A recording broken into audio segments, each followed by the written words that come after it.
بسم الله الرحمن الرحيم الحمد لله رب العالمين وصلى الله وسلم على رسول الله صلى الله عليه وسلم وبعد jaalayaal kusoo dhawaada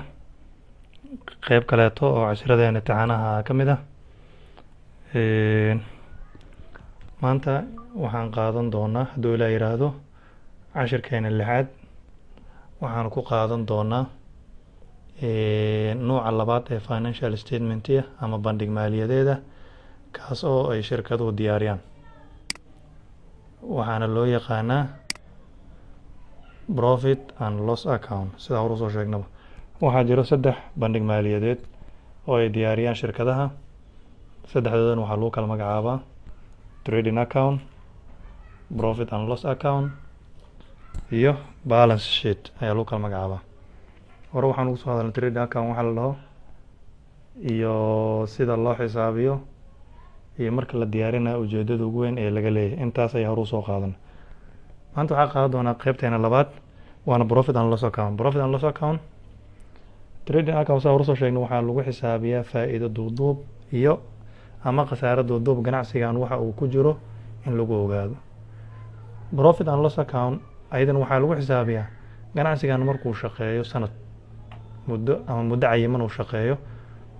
waxa uu soo saaray oo nadiif ah faa'iido nadiif ah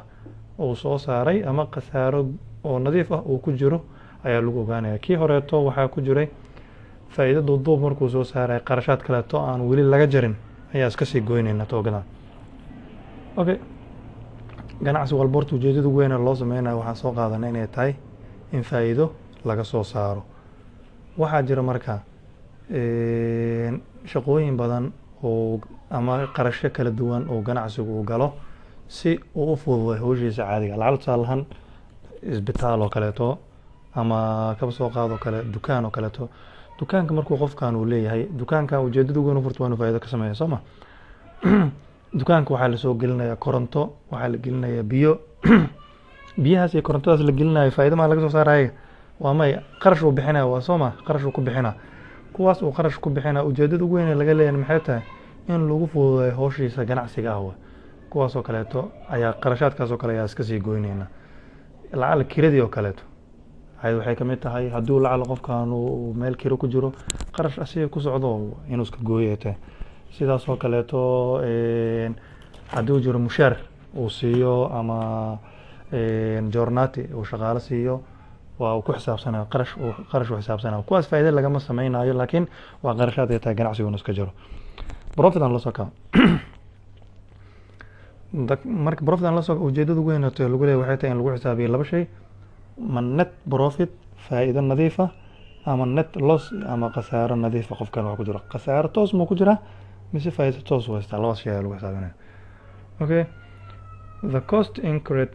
qarashka la galay to facilitate si loogu fududeeyo the normal operation is howlaha caadi u socda oo ama howl maalmeedka caadiga of the business ee ganacsiga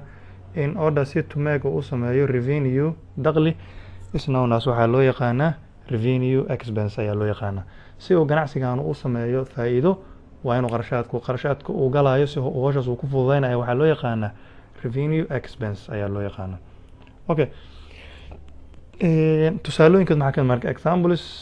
of expense qarashaadka uu galayo ganacsigan si uu faa'iido u sameeyo waxaa ka mid ah include waxaa ka mid ah the money paid lacagta uu ku bixiyo for electricity korontada lacagta uu ku bixiyo water biyaha bishii lacagta lagu bixiyo renti kirada salary and wages mushaarka iyo gunna iyo joornaatiga maalinlaha salary waa wixii bishii la suganayo qofku suu bishii u shaqeynayo hal mar la siinayo wagesna waa gunnada lacagta maalinlaha la siinayo postages haddii jirto lacago oo post ahaan uu ku bixiyo carriage outwards lacagta xamaaliga horena waxaa soo qaadanay carriage inwards oo ahayd xamaaliga uu asigu iska dhiibayo si badeecadiisa loogu soo qaado laakiin carriage outwards waa lacago uu xamaali uu ka bixinayo dadka macaamiishiisa uu ka bixinayo commission received commission uu helo commission received waxaa loola jeeda lacag tusaalahaan haddii dukaankaaga lagu gado kaararka hormuud oo kale kaararka hormuud oo kaleeto waxay ku leedahay 10 kaaro kaararkayga haddaa gado 2 kaaro dheeri aan ku siina oo lacag la-aan kuwaas oo kaleeto ayaa waxaa loo yaqaanaa commission received commissionkaas asiga wuxuu u noqonay dakhli u noqonay faa'iido u noqonay $2 oo aan lacag ka gadnayn ayuu helaa repairs dayactir hadduu lacala bir ka halaawday matoor ka halaabo wax uu dayactira qarasha uga baxaya taasoo kale waa qarash waa expense discount allowed haddii dad macaamiila uu qiimo dhimis u sameeyey lacala tusaale ahaan sheeye badan ay ka gateen qiimo dhimis u sameeyey qiimo dhimistaas asiga qarash ay ku tahay wuu xisaabsanaya discount received haddii asiga qiimo dhimis loo soo sameeyey meeshuu kasoo iibsanaya alaabtiis haddii qiimo dhimis loogu soo sameeyey asiga dakhli u noqon wuu xisaabsanaa rent income lacala guryo ganacsiga ninka iskale guryo kaleetuuba leeyahay uu kiro ka qaataa kuwa kiradaasna waxay u noqon doontaa asigana dakhli ay sidaas oo kale u noqon doontaa okay dhammaan shayda marka waxay isugu jiraan laba shay ama waa revenue ama waa expense hadda korontadii oo kaleeto waa expense biyihii waa expense rent waa expense salary and wage waa expense postage ilaa intaas horeeto waxay isugu jiraan waa expense ay isugu jiraan commission received revenue ayuu u noqonayaa repairs expense ku noqonaya discount allowed expense ku noqon discount received iyo revenue labadan dambana revenue ama dakhli ayay u noqonayaan okay anu maan marka profit and loss account maxaa la lahaa financial statement waa bandhig maaliyadeed that shows taasoo muujiso the overall profitability duuduub guud ahaan faa'iidada of a business ee ganacsiga by comparing ayadaas bandhigayso all revenue dhammaan dakhliga inid la helay and all the expense iyo dhammaan qarashaadka inkared la galay by a business ganacsiga in a specific period xilli xisaabeed gaar laba shay la isbardhigaa marka labada shay macaliniintu ku qabo kow revenue inid dakhliga la helay wixii badeeca aan iibinaynay oo dhan haddii guryo kirana loogu jiro ay jiraan anaga lacag ka soo qaadanayno haddii qiimo dhimisna loo sameeyo wixii dakhli ah helno dhan aan soo dardarsanayna iyo sidaas kale waxaan isbarbardhigana expense iyo qarashaadka yararka anaga aan galna isbarbardhigana haddii if the total revenue is greater than total expense labada shay marka isbarbardhig haddii revenue-geenu uu ka weynaado expenses-keena yaa weyn revenue-geena weyn the difference farqiga iskoolad waxaa lagu magacaabaa net profit ayaa loo yaqaana haddii revenue-geena uu ka weynaado expenses-keena farqiga waxaa lagu magacaabaa net profit sidaas oo kaleeto haddii revenue-geena uu ka yaraado expenses-keena sidaas oo kale waxaa loo yaqaanaa net profit ayaa loo yaqaana net loss ayaa loo yaqaana laba shay la isbarbardhigaa meesha revenue ayaa waxaa barbardhiga versus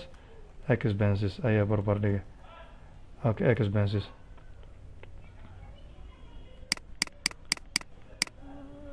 revenue iyo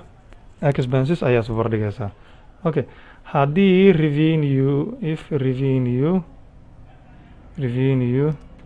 is greater than uu ka weyn yahay expenses is net profit okay haddii laakiin if haddii expenses-keenu uu ka weyn yahay is greater than revenue is net loss ayaa loo yaqaanaa labada shay aan iska ogaano haddii revenue expenses-keenu waxaa loo yaqaanaa net profit haddii laakiin expenses-keenu weyn waxaa loo yaqaanaa net profit ayaa loo yaqaana okay labaas kala ogo muhiimadda leeda marka profit and loss account muhiimadda leeda waa maxay saddex shay ayaa lagu ogaadaa macna saddex shay ayaa intaan saddexdan shay aan u guda galin bal horta aan meeshan hadda ku laabano formatka profit and loss account formatkiisa aan fiirino formatkiisu macalin wuxuu la mid yahay kii hore format of profit and loss account formatkiisu kii hore ayuu la mid yahay formatkii hore muxuu ahaa kow waxaa ugu horeeya title ayaa ugu horeeyo labo titlekan dhexbartamaha ayaa geynay sida caadiga oo la sameynaa okay marka dhexbartamaha geyso debit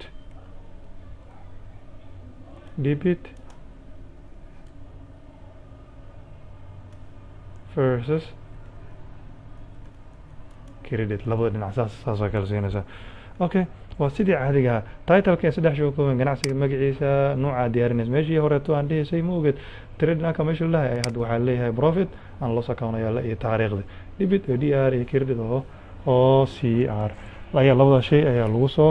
kala gaabinayaa okay intaas markaa sidaas aan ku calaamadeyno ayaa haddana waxaa noo soo kordhaya meeshaan noo soo dulmari doona muhiimadda uu noo leeyahay profit and loss account saddex faa'iido ayuu leeyahay faa'iidada koowaad waxay tahay kow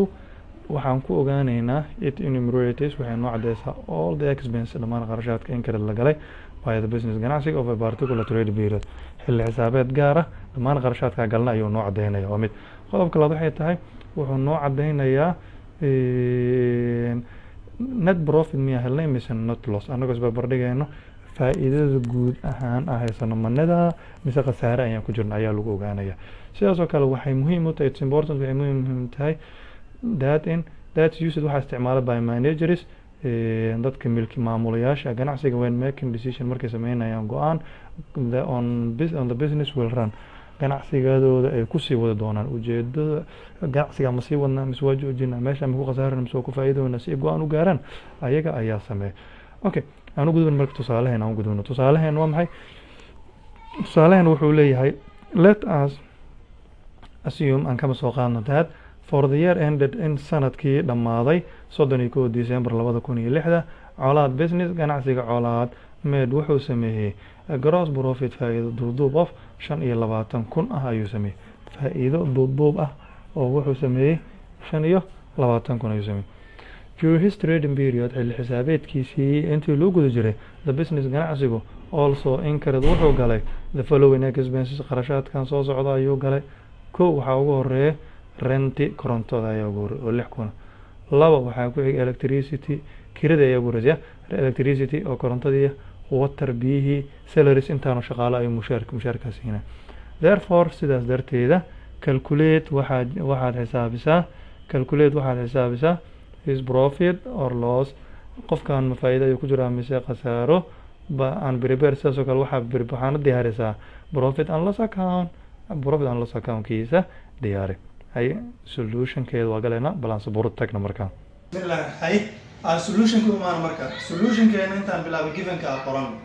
given waxaa noo ah oo nala siiyey kow gross profit faa'iido duuduub maxaa haysanaa faa'iido duuduub waxaa haysanaa 25 buu sida warqadina lagu siiyey sidaas oo kale waxaa nala siiyey rent oo ah koronto kiro waxaa nala siiyey oo bishaas ku baxday 6,000 sidaas oo kale waxaa nala siiyey electricity oo ah korontada qofkan waxaa u baxda asigana $125 ayaa uga baxday sidaas oo kaleeto biyo ayaa qarash uga baxay qarashka biyaha uga baxay waa $1,000 sidaas oo kale waxaa ka baxay salaries oo ah mushaarka qiimihiisana waa maxay waa 5,000 oo shaqaale u siiyey maxaa naloo diray marka net profit or loss qofkan faa'iido duuduub ma ku jira faa'iido nadiif ma haystaa mise khasaaro ayuu ku jira labadaas ayaana loo diray inaan soo ogaano si aan u ogaano marka waxaan u baahannahay inaan soo cadeyno waa inaan soo diyaarinaa profit and loss account waa inaan diyaarino profit and loss account marka la diyaarina formatkii caadiga ah oo la mari jirin baan maraynaa kow ganacsigeena magaciisa waxaa inta titleka diyaarsan marka titleka maxaa ka bilaabaya ganacsiga magaciisa ganacsigeena magaciisa marka colaad business ayaa loo yaqaana waxaa la diyaarin waa meeshii marka hore aan ka dhigayna trading account hadda waxaan ka leenahay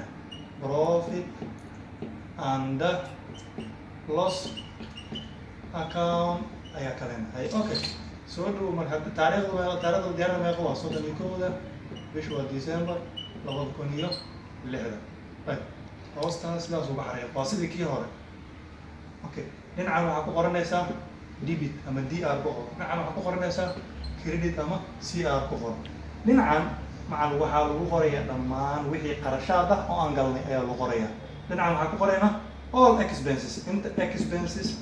expenses bis ayaan ku qoraynaa dhinacan waxaa ku qoraynaa revenue maxaa dakhli ahaan noo soo galay ayaan ku qoraynaa okay labadaas waa equal consent soo ma okay aan toosano marka maxaa expense noo ah marka maxaa expense noo ah inta expenses ku qoro maxaa qarashaad oo la galay inta calaamada dollarka 2 dhibcood kuwaan soo taxa marka givenkii lagu siiyey number 1 maxaa ku ahaa renti qarash waay qarashkeed waa imis meeqa lacagteeda 6,000 ay electricity oo korontada meeqa waa idan 1,125 ay maxaa ku xig water biyihii waa imis ayagana waa كل ساس سوق أفر salaries مشار كما هو أيمس السكنة مشار كقيمي سو واشانكون انت هذا مركز أساس ترى وحكي لا تقول هذا ما جوا مايا أوستك حريق اسكو دردر لكن شانكون لكن بدر وتضوكون بقل واتيشن سديتكم بقل واتيشن طبعا سدحكم طبعا سدحكم بقل لواتنيا شندول وحلو يقانا total expenses أي الله total expense كمان قرشات كان قبلي هذي اللي سكون دردر كل يوم ما يغني نودنتر طبعا سدحكم بقل لواتنيا شن أي نودنتر لين عكر وحبوا قرنا مركب جراس بروفيت انت لين عكر قصب لا بينا انت ريفينيو كفر ريفينيو محل دخلي إذا دخلي يعني معك قرن انت علامة دولار كساره دخل معاه ستة كوم جراس بروفيت لها ستة جراس بروفيت كان وايمس لبعتنيا شنكون لبعتنيا